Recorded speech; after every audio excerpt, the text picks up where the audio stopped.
કે જ્યાં અંધારી આંબલી ગામના મહિલા સરપંચને સસ્પેન્ડ કરાયા। મહિલા સરપંચની જગ્યાએ પુત્ર વહીવટ સંભાળતા હોવાનો આરોપ લગાવ્યો હતો।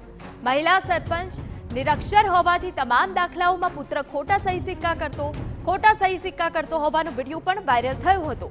ગામ લોકોને હેરાન કરવા અને ખરાબ વર્તનનો પણ આરોપ હતો। વિડીયો પુરાવા સાથે લેખિતમાં કલેક્ટર ડીડીઓને અરજી બાદ કાર્યવાહી।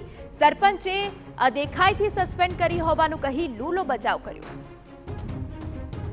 સંવાદદાતા ધર્મેન્દ્ર કપાસી વધુ વિગતે વાત કરવા જોડાયા છે। ધર્મેન્દ્ર, પૂરી વિગત।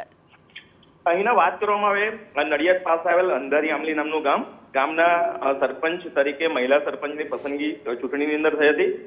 પરંતુ વાત કરવામાં આવે તો મહિલા સરપંચ પોતે નિરક્ષર હોવાને કારણે જે સંસ્થાનો વહીવટ હતો, પંચાયતનો વહીવટ હતો, તમામ વહીવટો હોય, કોઈ પણ પ્રકારના કોઈ પણ નાગરિકોને કોઈ પણ પ્રકારના દાખલા આપવાના હોય તો તેની અંદર સહી સિક્કો મહિલાના પુત્ર દ્વારા કરવામાં આવતો હતો અને એક સ્થાનિક નાગરિક દ્વારા આ પ્રકારનો એક વિડીયો ઉતારી લેવામાં આવ્યો હતો અને તેને વાયરલ પણ કરવામાં આવ્યો હતો।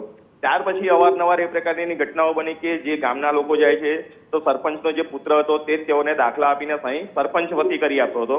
તેથી સમગ્ર મામલો ખેડા જિલ્લા પંચાયત સુધી પહોંચ્યો હતો, જેથી જિલ્લા વિકાસ અધિકારી દ્વારા સમગ્ર મામલાની તલસ્પર્શી તપાસ હાથ ધરવામાં આવી હતી અને તપાસના અંતે યોગ્ય પુરાવાના આધારે જે મહિલા સરપંચ હતા તેમને પદ પરથી દૂર કરવામાં આવ્યા છે। હિના, બિલકુલ આભાર।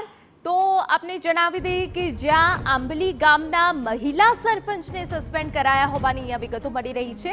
મહિલા સરપંચની જગ્યાએ પુત્ર વહીવટ સંભાળતા હોવાનો આરોપ છે।